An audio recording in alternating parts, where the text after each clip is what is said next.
우리 옆 사람과 한번 인사하겠습니다. 반갑습니다. 잘 오셨습니다. 왜 나를 구원하셨는가? 라는 제목으로 말씀을 전하겠습니다. 어떤 분이 교회에 처음 나왔는데 예배가 끝나고 집으로 돌아가서 막 문을 열고 집으로 들어서다가 그만 문지방에 걸려서 넘어지고 말았어요. 넘어지면서 손을 땅에 짚었는데 이 손바닥이 갈리면서 피가 나기 시작하고 머리를 찧었는데 머리가 찢어졌는지 머리에서도 피가 나는 거예요. 그래서 병원에 입원하게 되었습니다. 이분이 병원에 입원해 있는데 이웃 사람들이 하나 둘씩 문병 와서 한마디씩 하는 거예요. 아이고 할머니, 그러니까 종교는 바꾸면 안 된다고 그랬잖아요. 교회 나가면 안 된다고 그랬잖아요. 사람들이 와가지고 그 말을 하는데 한두 사람도 아니고 오는 사람마다 종교를 바꾸면 큰일 나요. 이런 말을 하는 것입니다. 이 말을 듣고 처음에는 할머니가 그렇지 않았는데 시간이 갈수록 점점 마음이 흔들리기 시작하는 거예요. 정말 그런가? 종교를 바꿔서 내가 넘어지게 되었나? 종교를 바꿔서 내가 이렇게 다치게 되었나? 조상님이 노하신 것인가? 이런 생각을 하게 되었다는 것입니다. 또 한 사람은 오랫동안 교회에 다닌 사람이에요. 오랫동안 신앙생활한 사람인데 이분은 교회 일을 가장 우선시 여기고 교회 일이라고 하면 밥을 안 먹어도 배가 부를 만큼 적극적으로 봉사하던 사람입니다.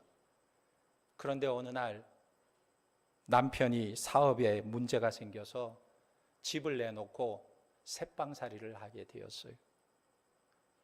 그런데 그 다음 주부터 교회를 나오지 않는 것입니다. 그래서 목사님이 신방을 갔더니 이분이 하는 말이 이런 말을 해요. 목사님, 제가 지금 교회 나가면 하나님 영광을 가리는 일이 돼요. 제가 지금 교회 나가면 하나님 영광을 가리는 일이 됩니다. 그래서 제가 재기해서 돈을 벌고 나면 그때 다시 나가게 될 것이에요. 이런 말을 하는 것입니다. 여러분, 이 두 사람의 경우의 문제는 과연 무엇일까요? 이 두 사람의 문제는 무엇일까? 첫째는요, 하나님의 영광에 대한 오해를 하고 있는 거예요. 내가 돈 많이 벌면, 세상에서 잘 나가면 그것이 하나님의 영광이라고 생각하는 것입니다. 또 하나는 구원의 목적과 이유에 대한 오해를 하는 것입니다. 하나님께서 우리를 구원하신 것에 대해서 구원의 그 목적, 그것에 대한 오해를 가지고 있다는 거예요. 우리가 자기 인생을 이익이나 손해나 행복이나 축복과 저주라는 차원에서만 바라보면 인생은 무거운 짐 때문에 답답해지고 불행해지고 미래가 두려워지는 거예요. 그래서 신자이면서도 자기 인생을 고해요, 고통의 바다요, 무거운 짐을 지고 가는 답답한 인생이라고 생각하는 사람들이 참 많은 것입니다. 신앙생활하면서도 자기 인생을 그렇게 보는 사람들이 있어요. 그러나 오늘 본문을 보면 성도의 인생을 말할 때 하나님이 가지고 계시는 더 큰 목적 속에 내가 있는 것을 생각하라는 거예요. 우리의 존재가 어떤 존재이냐, 구원받은 하나님의 백성이 어떤 존재냐, 이것을 생각하라는 것입니다. 내 인생을 그저 이 땅에서 얼마나 복을 받았느냐는 그런 잣대로 보지 말고 나를 향한 하나님의 더 큰 목적과 계획 속에 자기 자신을 바라보라는 거예요. 내가 어떤 존재가 되었는가를 바라보라는 말씀인 것입니다. 그런데 사람들은 예수를 믿으면서도 우리의 구원을 어떻게 생각하냐면 내가 이 땅에서 무엇을 얻는가? 나의 필요와 소원이 어떻게 이루어지는가? 이것으로 생각한다는 거예요. 그래서 하나님의 더 큰 목적을 바라보지 못하게 되는 것입니다. 다시 말해서 우리는 신앙을 개인적인 복이나 또는 구원받아 얻는 이익이 무엇이냐로만 따진다면 이런 거예요. 문지방에 걸려 넘어져도 아무렇지도 않고 사업에 실패를 하고 망한다 해도 하늘에서 어느 날 갑자기 돈이 쏟아지고 뭐 그렇게 생각을 하게 된다면 기독교는 기복 종교가 되는 거예요. 세상 종교와 다를 바가 없어지는 것입니다. 그러나 반대로 또한 몸에 병이 들거나 사고가 나거나 가정에 우환이 생기고 힘든 인생이 찾아오면 사람들이 말합니다. 너 하나님이 살아계신다면 왜 너한테 그런 일이 일어나느냐? 네가 예수 믿는데 왜 너에게 이런 불행이 생기느냐? 사람들이 그렇게 말할 거예요. 그런데 성도 자신도 그런 일을 당하면 자기 스스로에게 이렇게 말해요. 나에게 왜 자꾸 이런 일이 일어나는가? 이상히 생각하고 시험에 빠지고 또한 원망하게 되는 것입니다. 그런데 이런 현상이 다 어디서부터 오는 것인가? 구원의 목적에 대한 정리가 잘못되어서, 생각이 잘못되어서 우리에게 오는 현상이에요. 교회마다 구원받는 사람에게는 늘 좋은 일만 생기고 소원이 성취되고 만사형통하게 된다고 그렇게 가르치기 때문에 사람들이 오해하는 것입니다. 구원에 대해서 오해하는 거예요. 세상이 무너져도 내 행복만은 안 무너지도록 하나님이 보장해 주셔야 한다는 식으로 신앙을 이해하기 때문에 우리는 때로는 넘어지기도 하고 시험에 빠지게 되는 것입니다. 그런데 오늘 성경은 그것을 말하고 있지 않아요. 오늘 말씀 7절에 보면 이는이라는 말에 연결되는 내용을 한번 보면 왜 하나님께서 우리를 구원하셨는가, 구원의 이유와 목적이 무엇이냐를 말씀하고 있는 것입니다. 그래서 4절에서 6절에 보면 그러나 긍휼에 풍성하신 하나님이 그 크신 사랑을 인하여 우리를 예수와 함께 살리셨고 함께 이르시사 하늘에 앉히셨다, 이렇게 말씀하고 있는데 오늘 말씀은 왜 그렇게 하셨느냐는 거예요. 왜 그렇게 하셨느냐? 왜 우리를 예수와 함께 살리셔서 구원받은 하나님의 백성으로 만드셨는가? 이것을 말하려고 7절에 이렇게 말하고 있습니다. 이는이라는 말로부터 시작해서 쭉 이야기를 하다가 맨 마지막에 나타내려 하심이라 이렇게 맺고 있는 것입니다. 그런데 이 나타내려 하심이라는 이 말씀은 prove, 입증하다, 보이다, 이런 의미입니다. 그러니까 긍휼이 풍성하신 하나님이 예수와 함께 나를 살려서 무엇인가를 증명하고 싶어 한다는 거예요. 나를 예수와 함께 살리시고 구원하신 하나님께서 무언가를 나타내기를 원하신다는 것입니다. 그러니까 우리가 이런 질문을 한번 해봐야 돼요. 무엇을 위하여 세상 풍속을 쫓고 육체의 욕심대로 사는 진노의 자식인 나를 예수와 함께 살리셨는가? 무엇을 위해서 나 같은 죄인을 위해 하나님의 아들을 예수 그리스도를 십자가에 못 박으셨는가? 무엇을 위해 불순종하는 나를 끝까지 사랑하시고 구원하셔서 하늘에 앉은 영광의 신분을 주셨는가? 무엇을 위해서? 그 이유가 무엇이냐는 거예요. 이런 의문을 가지고 7절 말씀을 우리가 읽어보면 하나님께서 우리에게 원하시는 것이 확실하게 드러나는 것입니다. 그래서 7절을 보면 이는 그리스도 예수 안에서 우리에게 자비하심으로써 그 은혜의 지극히 풍성함을 오는 여러 세대에 나타내려 하심이라. 할렐루야. 하나님의 풍성함을 오는 여러 세대에 나타내게 하려 하심이라 그랬어요. 여기서 오는 여러 세대가 언제냐면 바울이 에베소서를 쓴 것이 지금으로부터 2000년 전입니다. 그런데 이 바울이요, 이 말씀을 쓸 때 깨달은 것이 무엇이냐면 자기 시대뿐만 아니라 바울이 자신의 행복만이 아니라 오는 여러 세대, 즉 미래 시대 2000년이 지난 오늘날 바울의 이 에베소서를 읽는 우리들의 시대를 살아갈 사람들을 위해서 지금 이렇게 표현하고 있는 거예요. 무엇을 말하고 있냐면 하나님이 어떤 분이신가를 나타내고 증명하고 보이기 위한 목적 때문에 우리를 하늘 위에 앉히셨다 하는 거예요. 그렇다면 구원이 무엇입니까? 우리 쪽에서 어떤 문제와 해결과 기적을 위해서 구원을 주신 것이 아니라 하나님 쪽에서 구원을 베푸시는 하나님이 어떤 분이신가를 나를 통해서 이 세상 속에 나타내기를 원하신다는 거예요. 나를 통해서 하나님이 어떤 분이신지, 어떤 일을 행하셨는지를 나타내기를 원하신다는 말씀입니다. 그렇다면 오늘 우리는 생각해 봐야 돼요. 구원받은 우리는 구원받은 목적이 무엇이냐? 내가 이 땅에서 얼마나 잘 되느냐? 얼마나 잘 먹고 잘 사느냐? 그것이 목적이 아니라 나를 구원하신 하나님을 나타내는 것이 우리의 삶의 목적이라는 거예요. 오늘날 대한민국에는요 1,000만 기독교인이 있다고 합니다. 이 통계가 정확한지는 모르겠지만 만약에 1,000만인이라고 한다면 5명 중에 1명은 그리스도인이에요. 5명 중 1명. 10집 중에 2집은 예수 믿는 사람 집이에요. 직장에서 100명이 직장인이라면 20명은 예수 믿는 사람이에요. 그렇다면 안 믿는 사람들이 그들을 보고 하나님의 구원을 알 수 있을까? 하나님이 베푸신 구원을 볼 수 있을까? 구원받은 하나님의 백성들은 세상 속에서 그 하나님을 나타내고 살고 있느냐 하는 것입니다. 그런데 그렇지 못한 것이 현실의 모습이라는 것입니다. 왜 그렇습니까? 그것은 성도들이 구원을 잘못 생각하고 있기 때문에 그래요.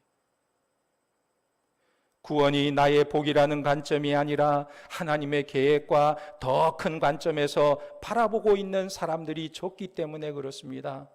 삶의 문제들에 의해서 영향을 받지 않는 성도가 적다는 거예요. 문지방에 걸려서 손이 찢어지고 이마가 깨지고 피가 나도 사업이 잘 안 되어서 새방으로 옮겨 살아도 그것이 내 인생을 흔들 수가 없고 내가 가는 길을 방해할 수 없고 내게 주어진 하나님의 크신 은혜와 그를 믿는 신앙에는 영향을 줄 수 없다는 것으로부터 이 구원을 보아야 하는 것입니다. 그러므로 우리가 구원을 말할 때에는 훨씬 더 큰 것을 보아야 하는 거예요. 영국의 2차 세계대전을 전후한 유명한 통계가 하나 있었다고 합니다. 어떤 통계냐면 2차 세계대전 일어나기 전에는 많은 사람들이 정신병원에서 치료를 받는 사람들이 많았다는 거예요. 정신과 치료를 많은 사람들이 다녔다는 거예요. 그런데 2차 대전이 막 터지고 나서 자식이 전쟁터에 나가고 남편이 전쟁터에 나가서 소식이 없고 밤이면 독일군 폭격기가 날아와가지고는 꽝꽝 터뜨리고 그런 일들이 일어나고 나서 이상한 것은요 2차 대전이 끝나고 나서 보니까 정신과 병원을 찾는 사람들의 숫자가 거의 없다는 거예요. 저는 의학적으로는 잘 모르지만 이 말에 참 공감이 가는 말이에요.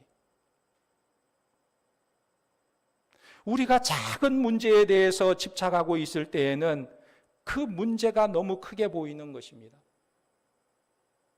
길 가다가 넘어져서 손바닥이 까지면 그것 때문에 마치 큰일 난 것처럼 내 마음이 막 흔들리고 요동해요. 그런데 전쟁이 일어난 상황 속에서는요 발목이 부러져도 그게 큰 대수로운 문제가 아니에요. 더 큰 문제가 있기 때문에 정신적으로 고민하고 있을 틈이 없는 거예요. 포탄이 떨어져서 죽느냐 사느냐의 문제가 달려있기 때문에 다리 하나 부러진 게 대수롭지 않아요. 이와 같이 우리의 구원에도 훨씬 더 큰 목적이 있다는 것을 알게 되면 우리는 이 세상의 유혹과 시험을 이기고 세상 사람들에게 영향을 받지 않는 것입니다. 오히려 나를 구원하신 하나님이 어떤 분이신지를 오는 여러 세대에 나타내려고 증명하려고 하는 것입니다. 그렇다면 구원받은 우리가 나타내야 할 하나님은 어떤 분이신가? 오늘 7절 말씀에 이렇게 말씀하고 있어요. 이는 그리스도 예수 안에서 우리에게 자비하심으로 큰 그 은혜의 지극히 풍성함을 오는 여러 세대에 나타내려 하심이라 그랬어요. 여기 보니까 그 은혜의 지극히 풍성함이라고 하는데, 여기 지극히라는 말이 헬라어로 히페르발로라는 말이에요. 히페르라는 말은 최고로라는 말이고, 발로라는 말은 던지다라는 말이에요. 공이 있다면 이 공을 최고로 높이 던진다는 거예요. 그러니까 눈에 보이지 않을 정도로 높이 던진다는 말입니다. 이것은 측량이 불가능할 정도로 그런 말이에요. 이것을 지극히 풍성함이라고 말하고 있는데, 그러니까 하나님의 은혜가 우리에게 어떻게 주었냐면 조금 이렇게 주어진 게 아니고 측량할 수 없을 만큼 큰 은혜가 우리에게 주어졌다는 것입니다. 우리의 눈으로, 우리의 마음으로, 우리의 생각으로 측량이 불가능한 놀라운 은혜가 우리에게 주어졌는데, 그것이 바로 예수 그리스도 안에서 우리에게 자비하심으로 주어진 은혜라고 말씀하고 있는 거예요. 그러므로 우리는 이런 하나님, 놀라운 은혜를 주신 하나님을 나타내는 것이 우리의 인생의 목적이라는 것입니다. 어느 목사님이, 박종렬이라는 목사님인데 6.25 때 제주도로 피난을 가서 한라산 밑에서 어느 집에 새빵살이를 하고 있었다고 합니다. 그런데 그 집 주인 할머니가 젊었을 때 이야기를 해주는데, 할아버지는 나무를 해다가 장날이면 내다 팔아서 먹고 사는 나무꾼이었다고 합니다. 그런데 할아버지가 장에 나가니까 얼마나 많은 물건들이 모여 있어요. 이것저것 구경하면서 돌아다니니까 세상 견문이 아주 넓은 분이에요. 그런데 이 할머니는 산골에서 꼭두 새벽이면 나무하러 가는 할아버지의 새벽밥을 지어주고, 그리고 나서 좀 한숨 자고 일어나서 집안 청소하고 점심 먹고, 오후에는 밀린 빨래도 하고 집안 청소도 하고 일을 하다 보니까 밖에 나갈 시간이 전혀 없는 것입니다. 그래서 세상 물정을 전혀 몰랐다고 해요. 그런데 한 번은 할머니 생일이 되었는데, 이 남편이 사랑하는 아내에게 주려고 시장을 돌아다니다가 제주도에서 제일 귀한 것을 사다 주어야겠다 하고 귀한 것을 샀대요. 그게 뭐냐면 제주도에서 그 당시에 귀한 것은 꽃감이었다고 합니다. 꽃감. 꽃감이 왜 귀한 건지 모르겠지만 꽃감이 귀했다고 그래요. 그래서 이 할아버지가 꽃감 12루미를 사가지고 봉지에 담아가지고 이제 집에 오면서 막걸리도 한 잔 걸치고 저녁 때쯤 들어왔어요. 그리고는 술에 취했기에 몸도 피곤하고 하니까 꽃감은 던져놓고는 그냥 잠이 들어버린 것입니다. 그런데 이 할머니가 새벽밥을 지으려고 하는데 보니까 무슨 보따리가 있어서 풀어봤더니 뭔가 말랑말랑한 것이 담겨져 있는 거예요. 야, 이거 내 생일이라고 이 할아버지가 반찬하라고 사왔나 보다 하고 그걸 전부 솥에다 놓고 물을 가득 붓고는 국을 끓였다고 합니다. 그리고 아침에 일어난 할아버지에게 아침상을 올렸더니 할아버지가 못 보던 국을 보고는 이게 도대체 무슨 국이요? 물으니까 할머니가 그거 어제 당신이 반찬하라고 사온 그것 넣고 내가 푹푹 끓였죠. 그러자 이 할아버지가 세상에 꽃감을 가지고 국을 끓이는 사람이 도대체 어디 있느냐고 야단을 치는 거예요. 그러자 이 부인이요, 자존심이 상했는지 자기도 자존심이 있잖아요. 남편에게 막 소리를 쳤다고 해요. 내가 그거 모를 줄 알아요. 나도 그거 볶아 먹을 줄도 알고, 찢어 먹을 줄도 알고, 무쳐 먹을 줄도 알고, 삶아 먹을 줄도 알고, 나도 그거 해 먹을 줄 알지만 우리 가족들이 다 함께 먹기 위해서 국을 끓였는데 왜 말이 그렇게 많소? 그랬다고 합니다. 여러분, 우리는 하나님 앞에서 우리의 지혜와 능력과 최선을 다해서 사는 삶이 하나님이 보시면 꼭 그것이 꽃감 가지고 국 끓이는 모양과 같은 거예요. 내가 아무리 건강해도 우리가 하나님 앞에 꽃감국이고, 내가 아무리 부자이고 세상에서 세도를 부린다 해도 하나님 앞에서는 꽃감국과 같은 모습이에요. 그런데 놀라운 것은 그 측량할 수 없는 은혜가 예수 안에서 나에게 나타난 것이 얼마나 놀라운 일입니까? 내가 구원받고 하나님의 사람이 되었다는 것이 놀라운 은혜요 축복임을 믿으시기 바랍니다. 그래서 하나님은 나를 통해서 이 세상에 자신을 드러내 보이고 싶은 거예요. 그 중에서도 특별히 우리 안에 나와 함께 하심으로 내 인생길에 일어나는 어떤 것을 통해서라도 하나님의 은혜의 풍성함을 하나님은 증명하고 싶은 거예요.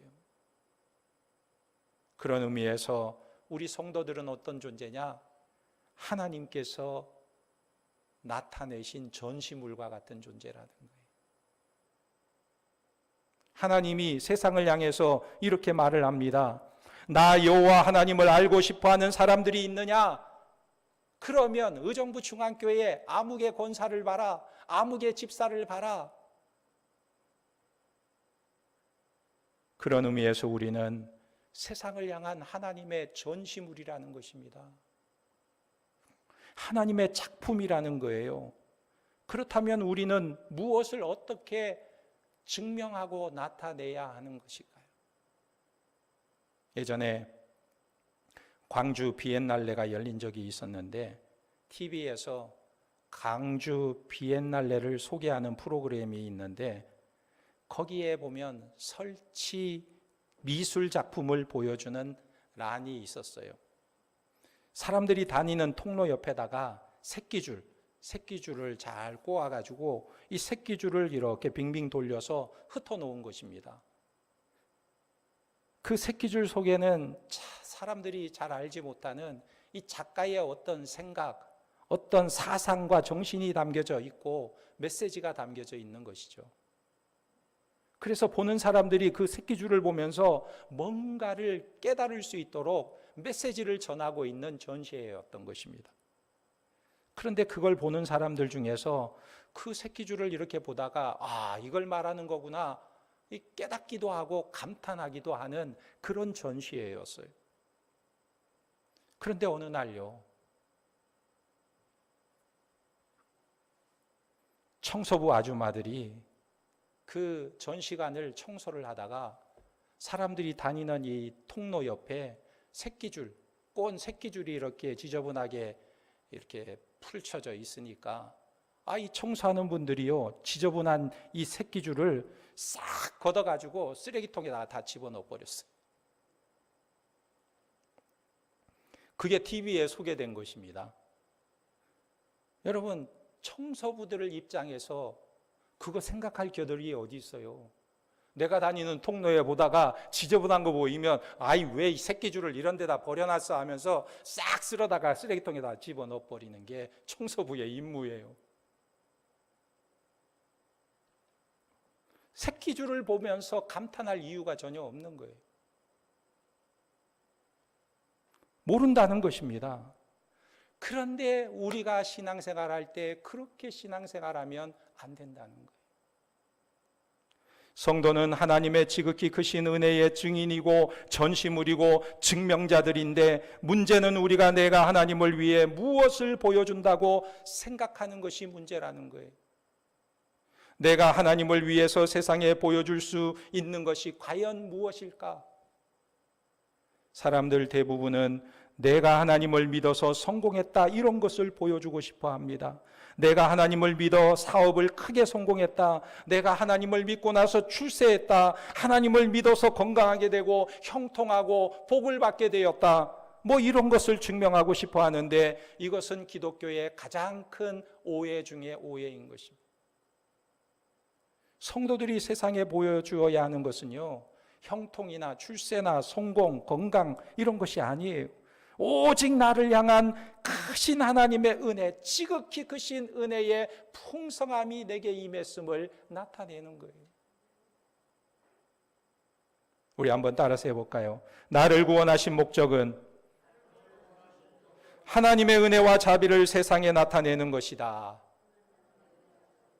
예. 여러분, 세상 사람들이 성도들을 볼 때 말을 하지 않아도 나를 통해서 하나님을 볼 수 있어야 돼요.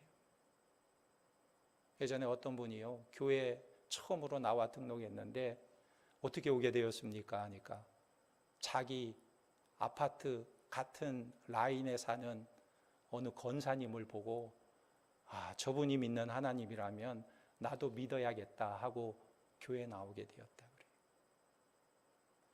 교회 가자고 얘기하지 않아도 교회 가자고 강요하지 않아도 이분이 생활 속에서 그분을 보면서 저분이 믿는 하나님이라면 나도 하나님을 한번 믿어봐야겠다, 그런 생각이 들어서 교회 나오게 되었다는 거예요.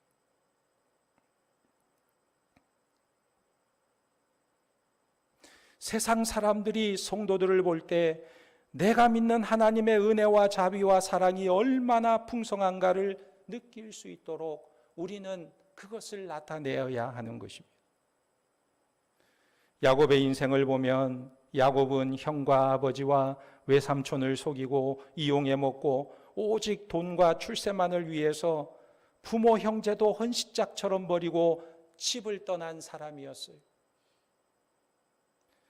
그의 삶이 거짓이고 사기이고 남의 뒤꿈치를 잡는 자이고 남의 뒤통수를 치는 자라고 낙인이 찍힌 사람이지만 그의 인생이 보여주는 한 가지 메시지가 있습니다. 무엇인가요? 이런 사람조차도 하나님은 버리지 않고 드디어 변화시켜 놓는구나, 그 하나님을 나타내고 있는 거예요. 그래서 야곱을 볼 때마다 나도 나를 향해서 베풀어 주시는 하나님의 은혜를 볼 수 있어야 하는 것입니다. 또 야곱과는 정반대의 사람이 바로 요셉입니다. 요셉은 형제들에게 노예로 팔리고 죄수로 떨어져서 평생 미움과 한에 응어리진 마음으로 그가 살고 있었지만, 보통 이런 사람들은 자기 마음속에 생긴 이 응어리를 결코 풀지 못하고 살아요. 남에게 전가시키면서 사는데, 그런데 이 요셉을 보면요, 10대 후반은 노예 생활로 고생하고 20대 중반부터 30살까지 억울한 누명으로 감옥에 살았던 이 요셉의 인생이 하나님의 메시지를 나타내고 있다는 거예요. 그 처절한 인생의 고통과 한숨과 응어리를 가지고 살아가지만 하나님을 만나니까 그 응어리가 녹아져 버리는 것입니다. 그것을 증명하는 인물로 그를 하나님이 사용하시는데, 이 요셉은요, 하나님의 용서를 나타내는 인물로 우리에게 보여지고 있는 것입니다. 그렇다면 과연 우리는 누구입니까? 우리는 하나님을 나타내는 사람들인 줄 믿으시기 바랍니다. 우리의 삶을 통해서 이 은혜의 하나님을 증명하는 것이 첫 번째고, 온 세상을 향해서는 이 은혜의 하나님을 선포하는 것이 두 번째인 것입니다. 여러분, 우리의 인생에 비바람이 불고 어려움이 와도 우리는 구원의 하나님, 그 은혜를 바라보면서 내가 믿는 하나님, 나를 구원하신 하나님이 어떤 하나님이신지 증명하고 나타내는 저와 여러분들이 되시기를 예수님의 이름으로 축원합니다. 아멘.